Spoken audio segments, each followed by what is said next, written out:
the Camino Cafe, everyone. We are thrilled to have you here this evening for our happy hour. We're really excited tonight. We have a special guest, Windi Jones, which I'll be introducing Windi in just a few moments. And tonight's theme is going to be the Kumano Kodo, which is the Camino's sister pilgrimage, which is in Japan. So I cannot wait to hear what she has to talk about. So I just wanted to take a moment just to remind everyone why we get together. It is about really connection, which was our theme for this week at the Camino Cafe, which Corey wrote a lovely post about connection. So if you haven't seen that, please check it out. But maybe if you want, you can close your eyes or maybe just lower your eyes and just take a moment to think about your own Camino, maybe a past Camino, one that's hopefully upcoming. And take a moment to tap into your Camino essence, remembering that we're all just pilgrims here on this call. And whatever is said tonight is just what we all need to hear. Whatever we talk about is going to be wonderful. And we hope that everyone can have some input and gets the information that they're looking for tonight. So we're so happy to be able to have these connections through Zoom. So thank you for being here tonight. So our special guest is Windi Jones, and Windi lives in Salt Lake City. And I became acquainted with her when I lived in Salt Lake City. And of course, Corey still lives in Salt Lake City. So we have not yet been able to meet Windi in person because quarantine. However, we found out in a roundabout way, I think maybe Joanne told us that Windi had gone on the Kumano Kodo. And then Rosalie, I talked to her about it. And we got with Windi and we're like, hey, would you come and talk about it? And Windi was like, yeah, for sure. So Windi is going to talk about that pilgrimage tonight. She has a presentation for us. And I just want to say, if you are not on mute, could you please mute? We're getting some feedback. Anyway, so Windi has on the telephone, and they probably unable to mute, but that's where the feedback is. That what's happening? Okay, thank you for that. Okay, so anyway, Windi has a presentation for us. We'll let her take that away, and then at the end of her presentation, then we will take some questions and answers about her pilgrimage. So I just wanted to do a little bit more of an intro. Windi, of course, is a pilgrim. She went on the Camino in 2015. So Windi, do you just want to tell everyone about where you walked to and from on your Camino back in 2015? So can everybody hear me okay? Yeah. So in 2015, Rosalie and I, we walked the Camino Francis. So we walked from St. John Pier de Port to Santiago, which there are Joanne, who we met along the way, and I see Paul's on, who we met along the way, and Supper Simon, who I don't know why you're not on video, Simon. I'd like to see you today. We met along the way, so we walked in September of 2015, and Rosalie, I, and Simon took 42 days walking the Camino. It was fantastic. What a life-changing experience, I must say. And the friends that we made along the way, like, very special. Yeah. We can't hear you. You're muted. Yeah, sorry. That's what it's always about, right? Is all the people we meet along the way make the Camino what it is, I think. What made you, in the first place, go on a pilgrimage on the Camino? So we had gone to, there's a local place called the Salt Lake Film Society that plays like independent films. And Rosalie, I, and a couple other friends, we went and saw The Way. And I said to them after the movie, I said, my 40th birthday is in a couple of years. Let's do this for my 40th birthday. Oh, what a great birthday. Yeah, it was fabulous. Joanne was there. Nice. At my birthday party. Halfway along the way in the middle of nowhere. Yeah, it was just kind of a fluke thing, and our other two friends dropped out, but Rosie and I, we were going to do it, and it was very cool. Excellent. Yeah. So then Japan kind of happened. Go. I was just going to say, so your Japan trip happened 3 years later? Yeah, so I started graduate school about a year after we walked the Camino. Okay. And they said our senior trip, basically for our graduate school or business trip, was going to be to Japan. And then just following the APOC site on Facebook, some people had thrown out, this Japanese Buddhist pilgrimage called the Kumano Kodo. And I thought, well, I'm going to be in Japan. Like, when am I ever going to be in Japan again? So I reached out to Rosalie and to Simon and said, hey, I'm going to Japan. What do you guys think? You guys want to try to do this pilgrimage?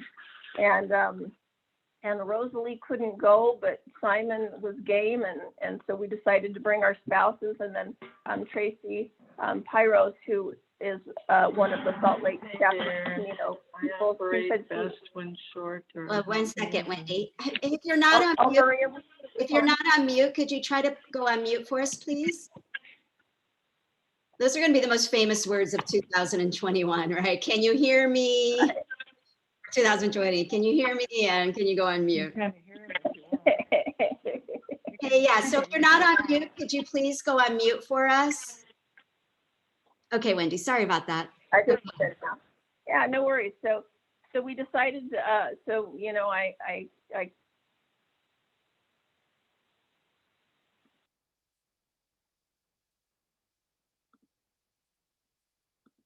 Wendy, we've lost you.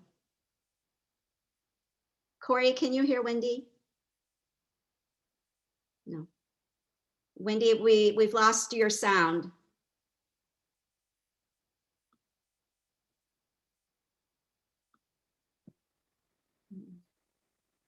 Okay, well. In chat, Wendy said someone muted her. So Lee, you've got She's control. not. She's not muted. No, she's not muted. I just went in to check, so I don't know. She's actually co-host, so. Oh, you know what? I wonder if. I'm going to switch her over to host, Corey. I don't know what else to do. Okay. Well, no, if I do that, then. I'm sorry, everyone. This is like the first time we've ever had so many technical things. So give us a chance here. Okay, we got it. Is that Okay. you? Oh, Okay. That was weird. It all of a sudden auto muted me. It's like, you're being muted. Yeah, no, I don't know what happened. Okay, go ahead. Wait, I was chatting. Sorry. Yeah. So we decided we were going to do this, and we got online and we sent away for the Camino Kodo Nakahechi official guidebook. Okay. So this came in the mail with our pilgrim passport, which unfortunately we're moving, and so we're packing everything up. So I don't have my pilgrim passport, but I have some pictures in the slides that we'll show you. And so then Simon and I, just kind of like we did along the Camino, we got together and kind of mapped out what we wanted to do. And so it's really interesting compared to the Camino. It's definitely you really have to plan it out. I guess nowadays, probably with as popular as the Camino is, there's a little more planning involved, but where there's just small towns and there's not a lot of guest house or minishukus. Like, we really had to plan for it. And so we went through the travel company, and basically we picked how many day itinerary we wanted to do, so what routes we wanted to do, and then they sent us sort of this mocked up itinerary, and then we picked each town. They gave us the option to pick our first and second choice of places to stay, and then you submit it back into them, and then they send you your final itinerary, and which I'll show you as we talk. I pulled up the itinerary to kind of go over so people could see it. But Okay. yeah, it was quite a undertaking. It was interesting. I guess it's kind of like when we prepared for the Camino, it's kind of that unknown. Everybody's like, oh, do this, oh, don't do this, and you're just like, I just don't know what you want to go on faith, but you leap into it going, okay, well, we'll see what it's going to be. All right. Now, I know you have some video presentation for, not video, but just a PowerPoint presentation. Do you want to go ahead and start that? And we'll let you take the floor on that. Yeah, well, first thing, before I even start that, I really just wanted to show that itinerary because I think it's let me just share my screen. I have a couple different things, so.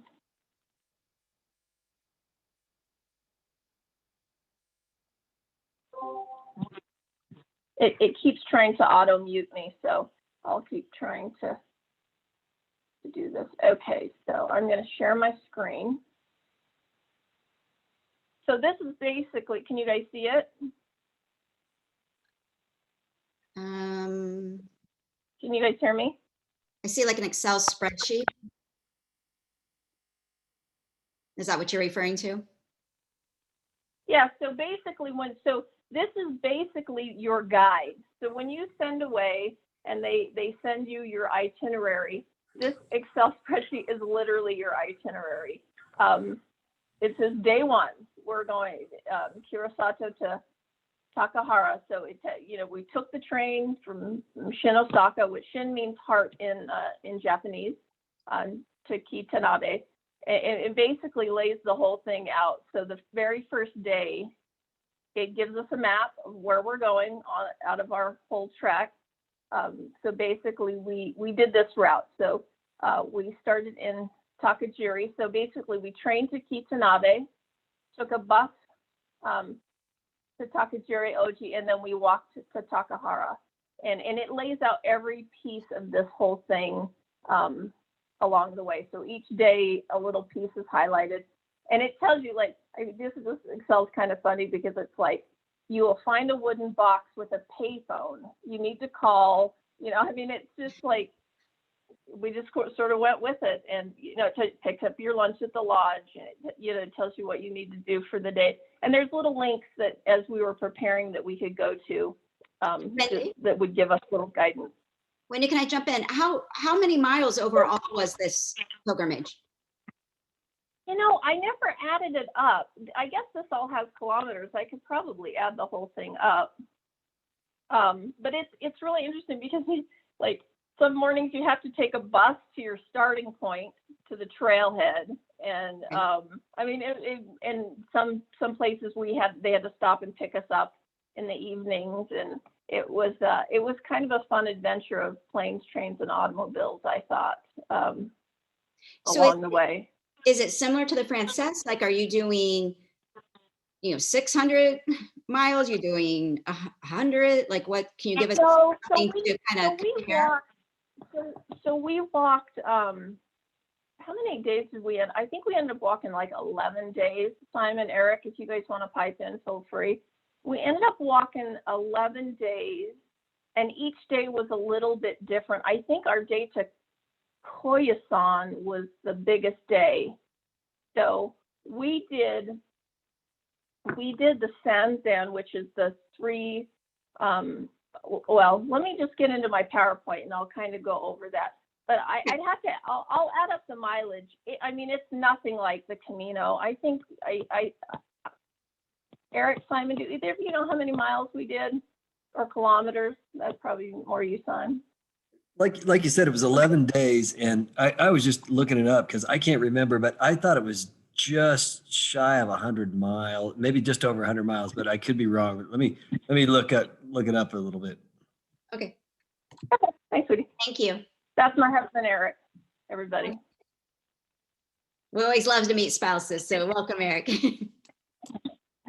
Since we're in separate places tonight, so. Okay. He is from afar. All right, so let me just, to kind of show a little bit better, let me pull this up.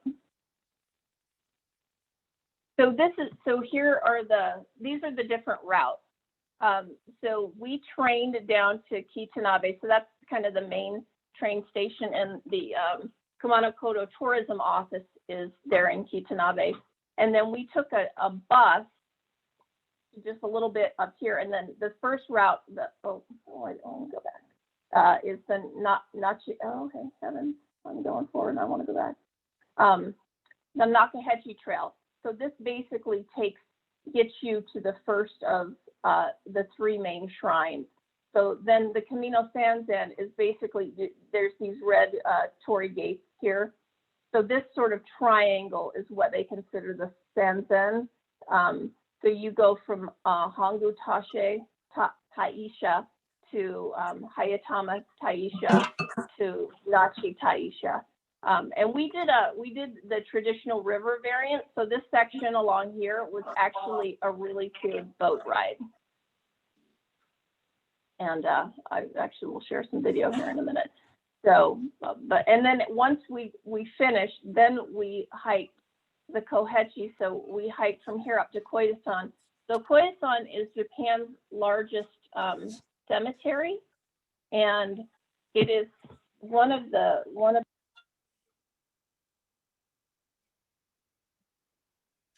Sorry, can you hear me? Sorry, I just got muted again. I But don't, one of Wendy, may I interrupt for a second? Every Yeah, time, please. when I try to go in and mute other people that are not unmuted, for some reason that mutes you.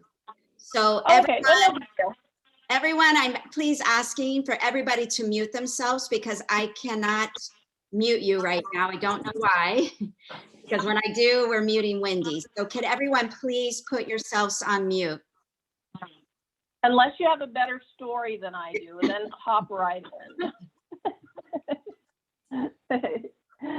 So here, this is the group from our Japanese pilgrimage. Eric, my husband, this is Tracy, myself, and Connie and Simon. And they live in Australia, and awesome folks. So like I said, I kind of just put the little map, just showed you each day, sort of, it mapped out, you know, what you needed to do, where you needed to go. I mean, it even told you time to get on the bus. Like 12:35, we were taking the public bus from Kitanabe to Takajiri. So it's very, I mean, it was very straightforward, and it was fun.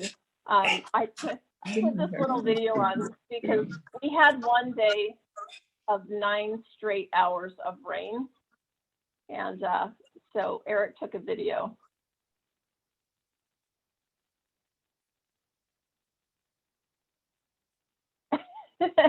Oh, you can't hear it. The volume's not working. Anyway, we were just joking because it was literally, we were 9 hours walking in a torrential downpour. So here is one of the traditional lunch boxes. So because unlike the Camino de Santiago, the Kumano Kodo really has, when you're hiking, each day is basically from one town up over a mountain pass to another town. So there's not like little places to stop along the way. I think the first day we walked, there was a place, and I can't remember. I think 2 of the days of all the days that we hiked, there was actually somewhere along the way that we could stop to eat. But pretty much every day we were on our own, and so they would pack us these lunches. This was an extravagant lunch. Usually they were like 3 rice balls that had some sort of fish or plum or something inside of it. And then you would just eat that along the way. And then we did, one of the options as you're booking your trip is you can stay completely traditional Japanese. So like we slept on the Tommy mat or futons and ate traditional Japanese food. So there was options to choose like American or English style, but we wanted to kind of stay with the tradition. So we did the whole thing in traditional Japanese, which was a lot of fun. And I just threw on a couple pictures here. I mean, the trees were so big. Like the trees were amazingly big. The forest was great. So the Sanzan, so you're hiking to these 3 main shrines. This is the first one we came to, and this is in Hongu, and that is the world's largest Tory gate. So the 3 main shrines each represent something, and I believe this one represented like trees and forest. Let me go to the next slide. And this is where, if you are doing your dual pilgrimage when you come into Hongu, this is where you actually will get your dual pilgrimage, is in this town. It was interesting because I mean, just the age, like there were signs, I can't remember, was it 2050? Like it was celebrating its 2050th year or something while we were there. It was absolutely amazing. We think things are, even just traveling in Europe, you feel like things are old. Well, in Japan, like things are really old. I was just impressed with how old things were, and just the traditions were just amazing. Like just the traditions of the Japanese people. I really decided after we came back that we live in a third world country, because the Japanese just kind of put us to shame with their, just politeness and graciousness and the bidets. I'm not gonna lie, I'm hooked on the bidets after that trip to Japan. Like that is the best thing ever invented for a bathroom. So this is the first big shrine that we came to. It was in Hongu, and so we actually got our pilgrimage early. We got our Compostela early for the dual pilgrimage because of just how the route that we took. But that was probably the biggest town that we came to was Hongu, and then we came to. Let me go back actually, because I went forward. There we go. So like I said, each of the three represents something, and Hongu represents apparently there was a large oak tree, and so the original shrine. So this original shrine was in another spot in Hongu, but they had a huge flood in 1889, which that they salvaged the remains and they moved the building. They moved the whole shrine kind of up the hill. So it's interesting because the Tory gate, which was supposed to be the entrance to the shrine, is basically kind of on the other side of the city now. So the Tory gate is actually not near where this shrine is. They're still in the same town, but it doesn't like lead right to it. And I'll show you some more pictures and videos as we move on. But I just wanted to give you guys a brief overview of the three shrines. So this is not a shrine. This is basically a pagoda, but this is Nachi Taisha.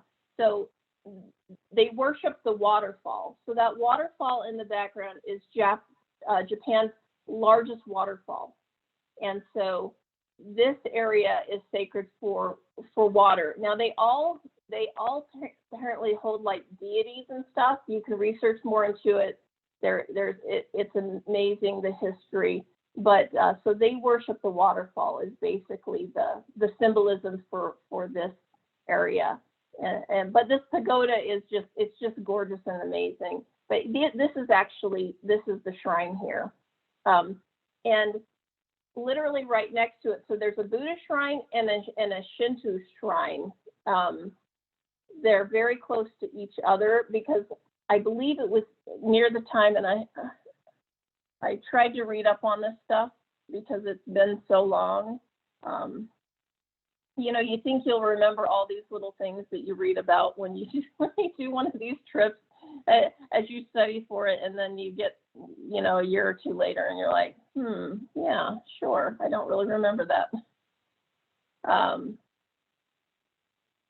I pulled up something on it though. So, but this is one of the shrines there. And then the third shrine, which is the Hayatama Taisha. So the Hayatama Taisha, it worships a stone. So see the picture, Tracy sitting there. Well, this giant stone is basically the symbolism there. And this was one of the hardest climbs. So you had to walk up 500 steep stone stairs to get to this shrine. And honestly, it's super steep. And it was so great. So we got to the top. Simon's wife, Connie, she wasn't going to walk up it, I think, because I don't know if it was just steep or long. I believe it was because it was steep. So we get up to the top, and check out the rock. I mean, it really is impressive when you, from that angle, to see it there. This gentleman comes walking up with Connie, and he encouraged her to make the trek to the top. And he was in his 80s, I believe. Simon, correct me if I'm wrong, but he walks it every single day. He walks up those 500 stairs. Yeah, very impressed. It was just such a cool, you know, you just meet so many cool people on the way. So that was the third shrine. And so those are basically the three main shrines. And then I'm gonna go, I have a little bit of some slideshows so we can look at some pictures and things from along the way, but I should look, has anybody popped up any questions or anything? I haven't looked at the comments. No, I haven't seen any questions in the comments yet. Okay. But I have a couple I'll ask you right now.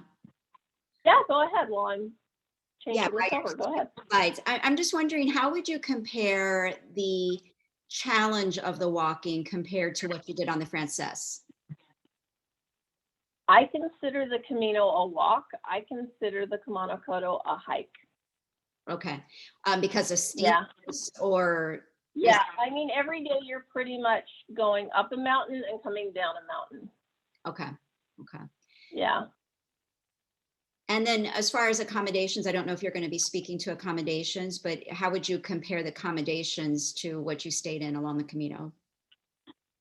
So I think the accommodations, I mean, not that, places were just as nice, but the awesome thing about Japan is every place had a bathhouse or an onsen.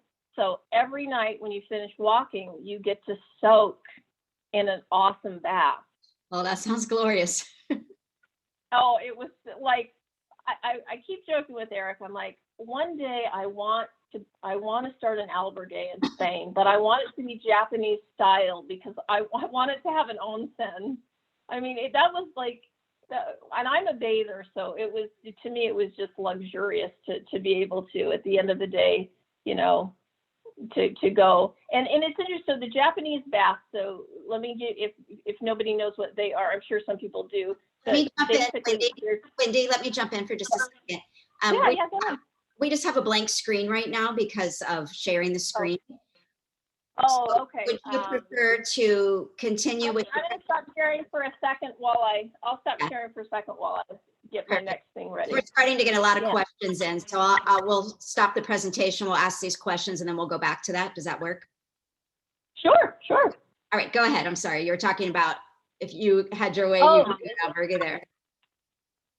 Yeah, so the bathhouse is basically, you kind of have an area where you wash off, like there's little stools you literally sit on and you wash yourself, and it's very communal. So, but the guys and girls are separate, like the bathhouses are separate, but there's an area where you sit on a stool, you basically wash yourself, you get clean, and then you go get in these tubs. You know, some of them are small, some of them are big, and but they're just amazing. And you know, just to be able to soak at the end of a walk like that, it was pretty luxurious. That sounds fantastic. Yeah. Okay, so we have a few other questions on Dennis and Lori. Hi, Dennis and Lori. They asked, where is this walk in Japan? Is it the south end or the main island, or? So it's directly south of Osaka. It's in the Kii Peninsula. So it's just a short train ride from Osaka. So apparently, in Kyoto used to be the capital, and apparently those mountains south of Kyoto, they were considered auspicious because apparently south is an auspicious thing in the Buddhist religion. So that whole mountain range, which it's called the land of 1,000 mountains, and it's so beautiful. It's so mountainous. And like I said, every day you're basically hiking over a mountain to get to the next town. Sounds beautiful. John asked, did you carry everything in your backpack or did you send your bags ahead? So the one day, it was funny, we carried our backpacks the whole time, except for the last day going up to Koyasan. Everybody kept saying, like, it's a really hard hike and blah, blah, blah. But so we asked, it was when we got to the hotel that night, we asked them, like, do you have baggage transport? And they're like, no. But again, like, they're the not most gracious people I've ever met. And they're like, well, we'll just take it for you. We'll just drive it there for you. Oh, wow. We're like, well, let us pay you. Like, literally, it was, and the next morning we had to take a bus to get to the trailhead. And this gentleman, literally, he walked us out to the bus stop and he stayed with us until the bus came. Like, the graciousness on this trip, it was just amazing. Wow. It was so neat. But there is, and if you look on that itinerary that I put up on Excel there a little bit ago, it actually shows I think part of the main route, they do have luggage service. So I think you could easily have your luggage transported, or you just ask. I mean, they were so kind. Okay. Yeah, And- so kind. And then Margaret had a question about, did you climb, I'm thinking she's saying, did you climb back down the 500 steps? So after you walked up that really steep, how was that coming down? That must have been pretty treacherous. It was, so I'm afraid of heights, and it was definitely, I was very slow going, and I used my poles. Okay.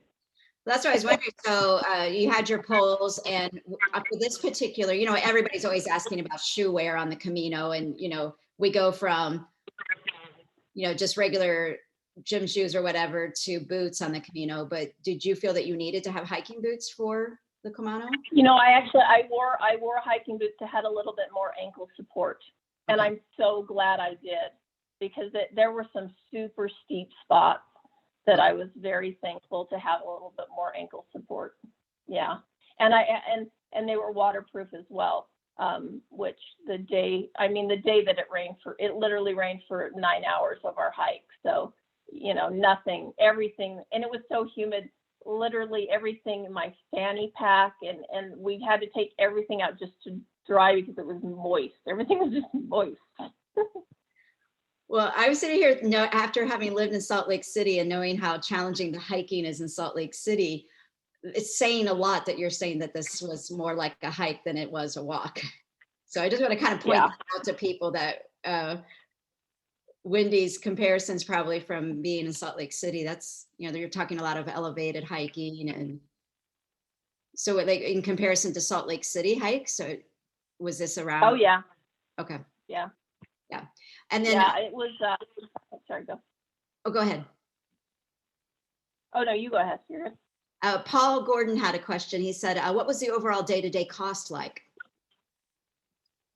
Gosh, we paid up front, and like I said, where you're just kind of going from these little towns to towns, most of our meals were included with the pilgrimage and the lunches. So other than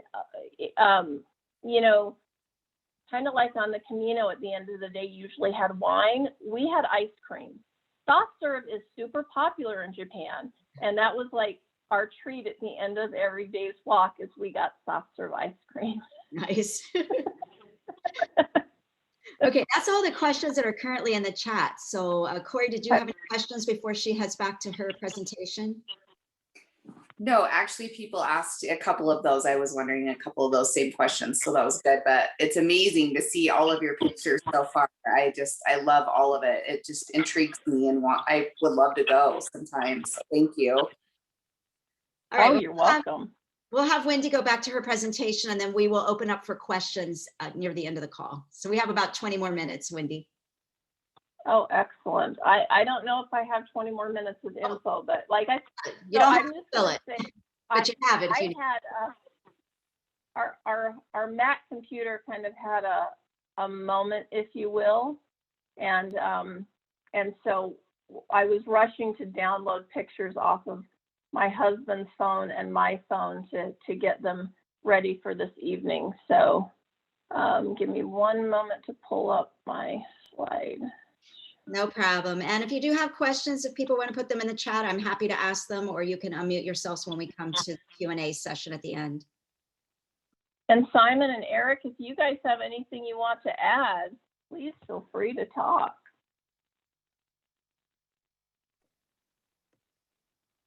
Anything you guys I- loved about the trip? I think you hit on most of it. I think number one, the biggest takeaway for me was, like Windi said, just the graciousness of the Japanese people in every way. I mean, from the minute we got off the plane, even in Tokyo, and then just the whole experience, they were just so humble and kind and gracious and accommodating.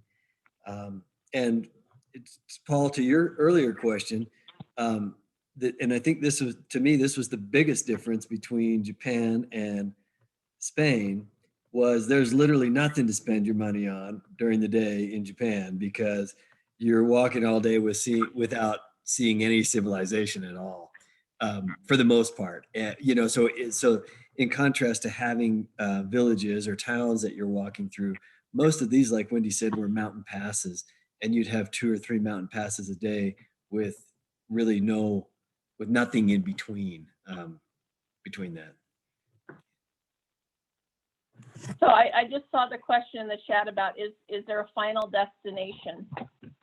So this is interesting. And so I think doing the three grand shrines is important. You don't have to do that to get your Compostela, if you will. But the one of the final destinations, which was so cool, is we walked from there up to Koyasan. And like I said, Koyasan is Japan's largest cemetery. And it is believed that, hold on, because I had to highlight this guy's name because I knew I wouldn't remember. Hold on one moment. Let's see if I can find it. He's basically one of the founders of one of the Buddhist religions, but he is believed to be eternally in meditation there, and it's the most beautiful town. We got to stay. We got to stay at with one of the Buddhist. Why am I going? I'm at a loss for words. Eric, Simon, help me here. Buddhist temple. Thank you. Yeah, we got to stay at a Buddhist temple.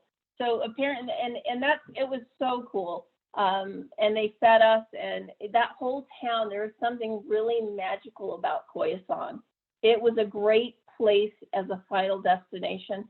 And that hike that day was it was beautiful. Tracy thinks she saw a bear.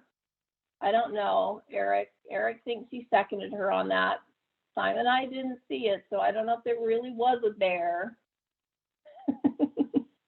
But it was, well, and every day was beautiful, but that last day, the scenery was beautiful. And then to walk into that town, it was pretty magical. I would put it up there with if you walk the Camino and you walk to Samoa,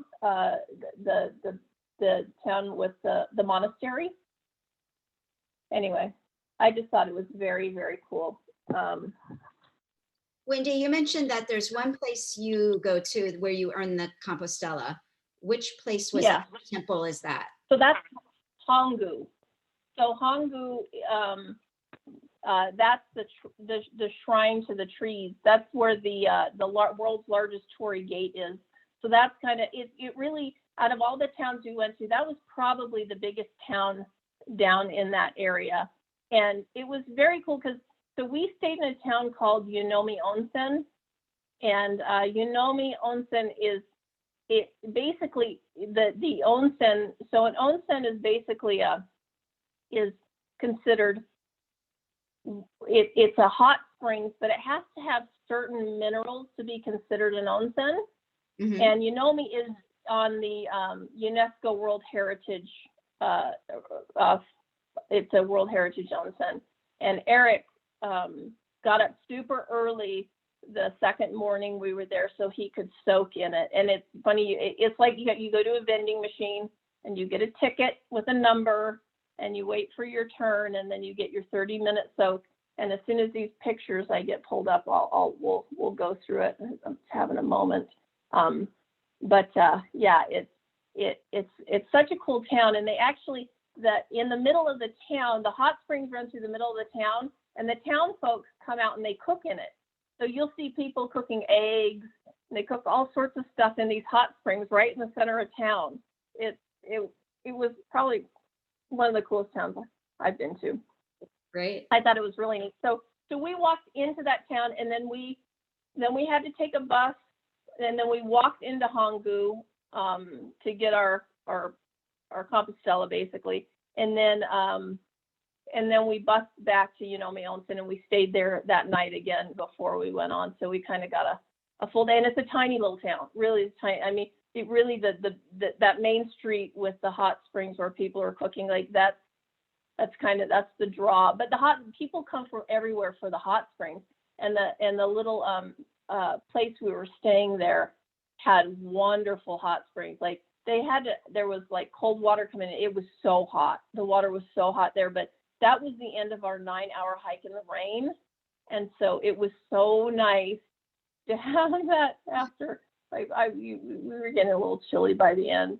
It was, they always say like your most miserable days are always your most memorable days. And it was definitely a memorable day. We had to, there's little shrines along the way, and they just look like, they're just little houses, open in the front. And they have some sort of shrine. It was raining so bad when we decided to have lunch. I was like praying that, to whatever God was over this little hut, that they were okay that we stood inside the shrine to eat our lunch, which was 3 rice balls. But we're like huddled in this little space, like just trying to eat our lunch long enough to stay dry before we had to go on. It was so funny. But yeah. We have Anyway, some other, all right. some Let's other questions in the chat, but I'll wait to ask those until you bring up your photos. No, go ahead. I'll bring it up. You can ask it. I can multitask. Okay. I just don't want to keep interrupting you. No, you're good. Okay. Someone asked, what's the best time of year for the hike? Oh, we went in, was it May, I believe? April, May? It was April. But I'd have to research it more. We just happened to do it then because that's when I happened to be going there for school. It wasn't a like research to try to make it happen when we could make it. It was just sort of, this is when it was going to happen. So that's when we did it. So So I'm not quite sure. Was it in the fall? Sorry, what? Was that in the fall? No, we went in April. In April. Okay. In the spring. Did Mhm. anyone give you? Yeah, we had just missed the cherry blossoms. I think Simon and Connie got there a little bit before us, and I think they actually got to see some of the cherry blossoms, but we just missed it. We got to see all the rhododendrons blooming. There was rhododendrons everywhere. Both of those sound amazing. Is there a rainier season than not? Do you know? Or is it just always? I'm not. Well, oh, you know what? Actually, I think this book actually showed the rainfall. I was looking back through this book the other day, and I think it showed some stuff about rainy season and different things. And honestly, if you are considering hiking the Camino, I would get online.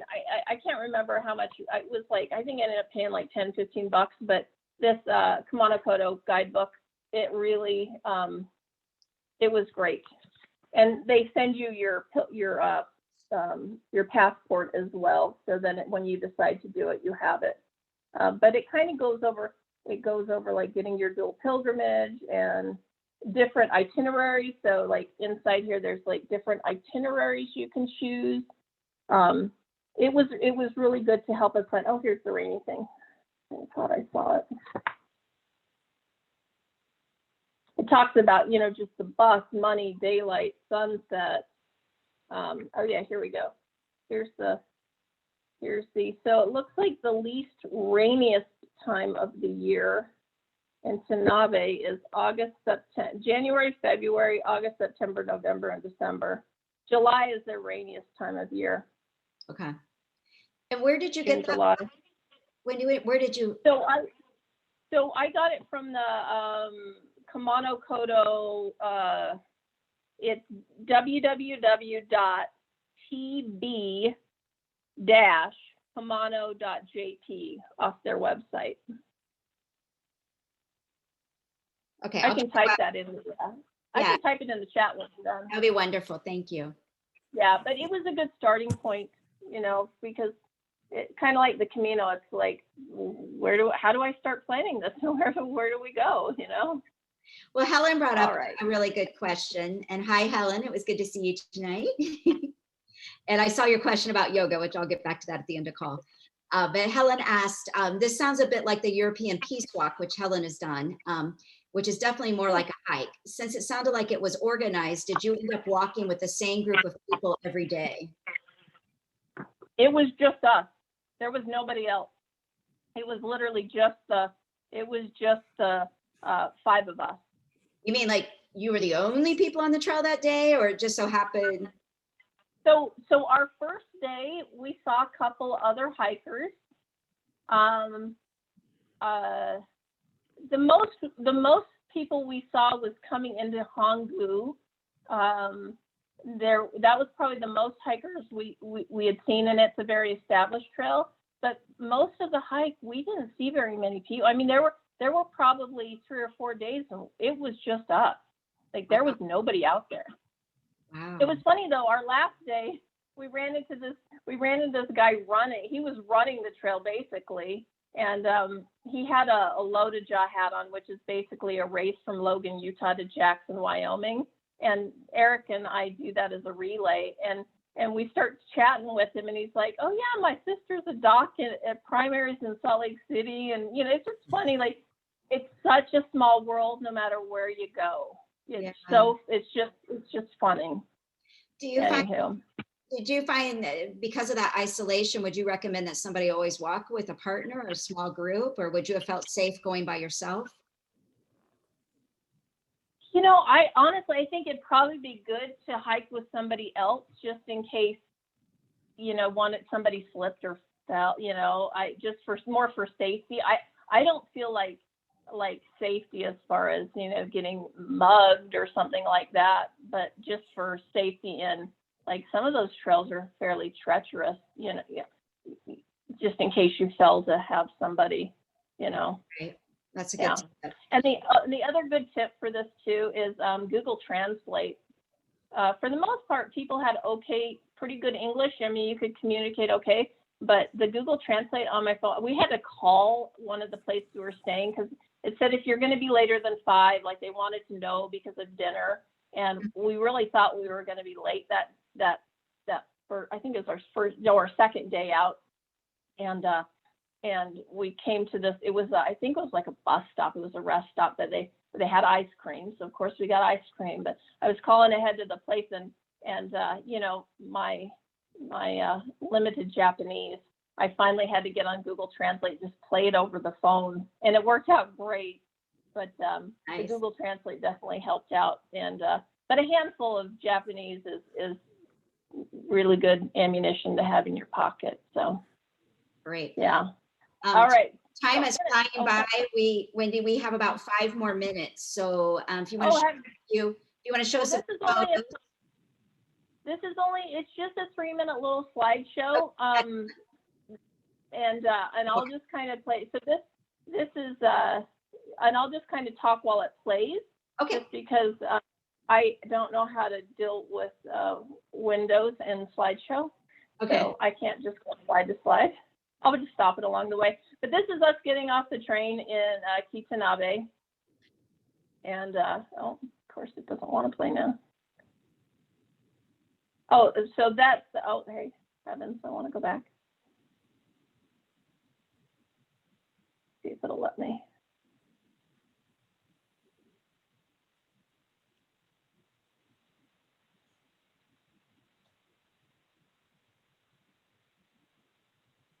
I really wanted to show you guys the passport. Yeah, so that's both of the passports. I held up both of the passports. This is our first Minishuku. And honestly, this guy spoiled us for all other places. We had the most wonderful meal, the most gracious, and we were in their home. This is their home. I mean, it was just amazing. And again, like I said, we stayed in traditional rooms on Tommy mat, and eating. We have these, you know, just places to sit on the ground with tables. Everything was there's lunch. That was our most common lunch, was the rice ball with like usually like a plum or fish or something inside that we would eat. And sorry, this is kind of having lag. There's another traditional meal. It was kind of fun. I definitely went outside my comfort zone on eating. I'm not going to lie to you. I'm very picky. And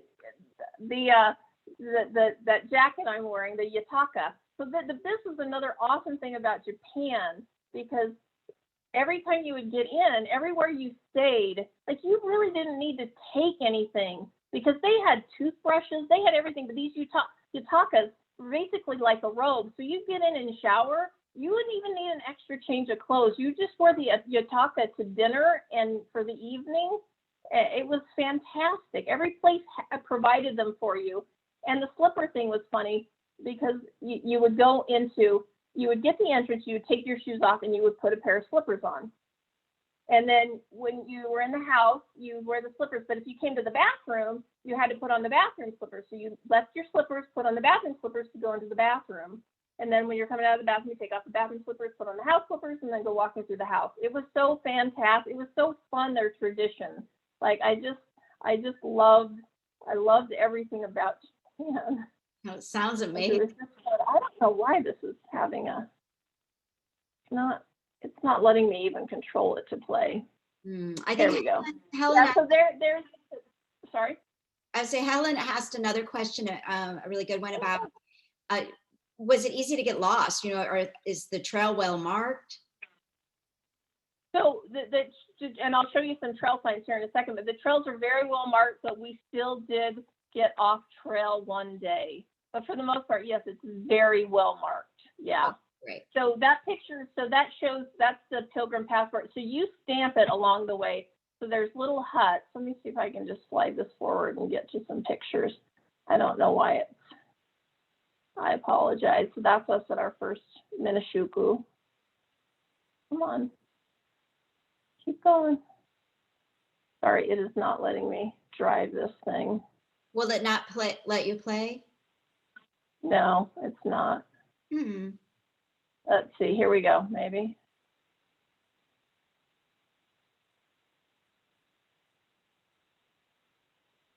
No, it's not doing anything. Oh, I'm so sorry. It looks so good. Yeah, dang it.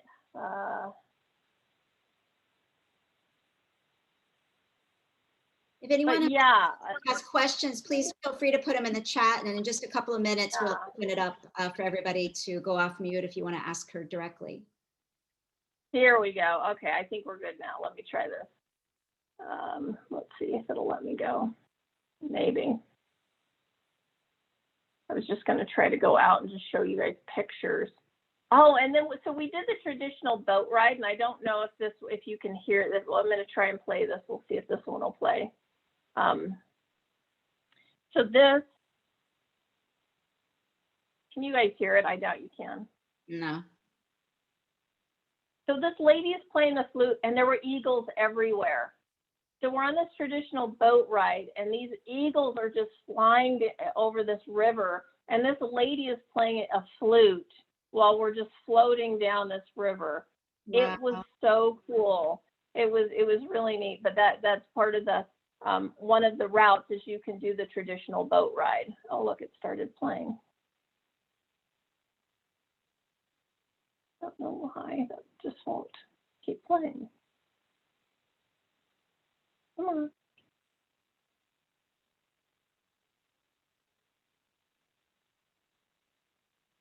But definitely, I suggest take a good rain poncho in case you get rained on. Here, let me see if this is going to keep playing. Yeah, there must be a lot of rings. It's pretty green. Yeah. But yeah, so there's Yunomi Onsen. So that's that UNESCO World Trade onsen. It's just that little wooden room, the door. That's the door right there in the front. Kind of cool. So this is Hongu. So as you see the 2050 sign up here, So it was celebrating its 2050th year. I mean, we're like 2050. Why has it got 2050? And they're like, no, it's the 2050th year for Hongu. We're like, you know, again, when you talk about history, so that's the world's largest Tory gate there in Hongu. It's absolutely amazing. I have a black and white print right above my computer here that I printed off and I stare at. So this is the stairs going up to the shrine there. Wendy, and if we could back up. Yeah. I'm not familiar with what the significance is of that last structure you showed. I think you called it a gate, or can you share anything that you know about the significance of that? So it's the world's largest Tory gate. So and there's Simon. So after you get your Compostela, you get the Buddhists let you tap on the drum, which is very cool. Hold on. So let me tell you about that Tory gate. Thank you, Helen. I was just going to ask how to spell that.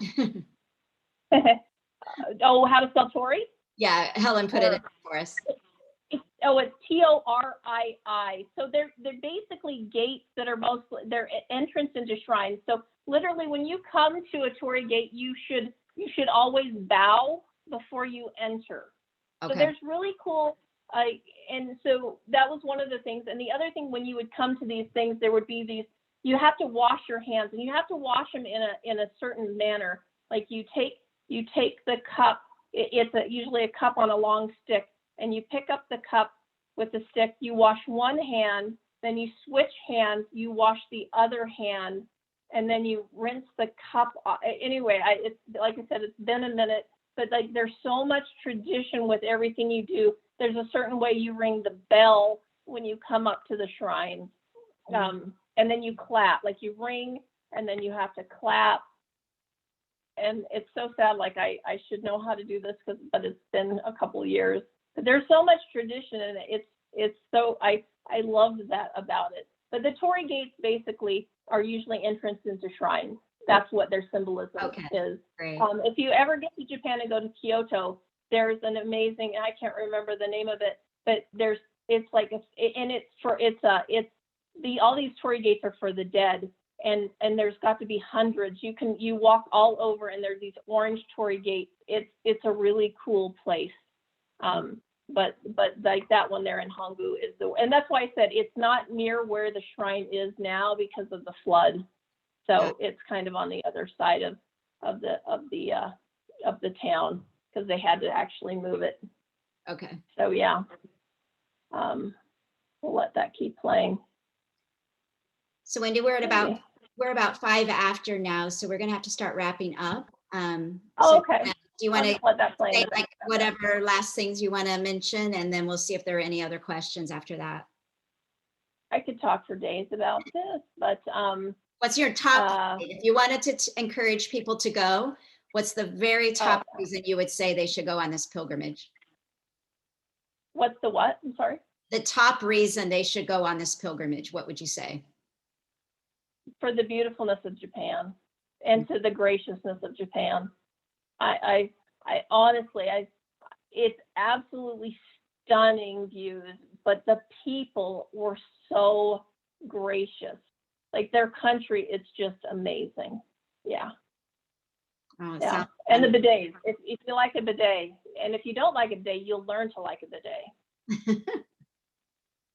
Well, it looks amazing. Does anyone have a question? You put it in the chat or unmute and ask.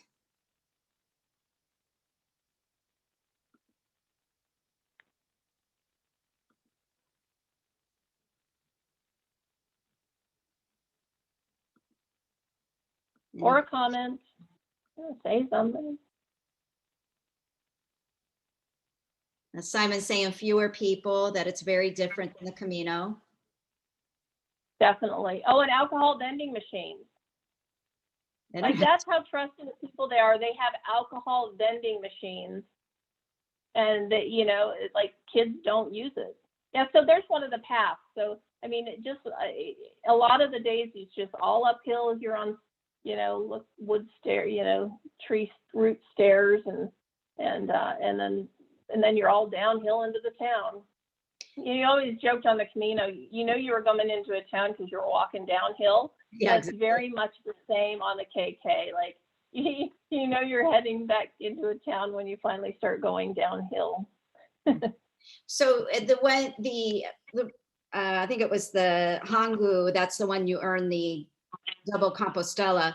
Would you say that that particular walk, is that one really challenging in comparison to the other temples? No, the walk, I think the hardest walk was going up to Koyasan. I think Okay. everything else is pretty darn doable. I mean, as far as just hiking, Okay, I think they all were very much doable. And then definitely, the recommend is Nachi Taisha, which is the waterfall. And if you do that, definitely plan an extra day, because by the time we got there, it was kind of the evening, and that whole area is gorgeous. Like, you know, you think about places on the Camino, you're like, I wish I would have had an extra day. Well, that would have been one on the KK. okay. There, it was gorgeous, just beautiful around there. So I would definitely, and Hangu too, just for kind of a bigger city feel. There was a lot to see,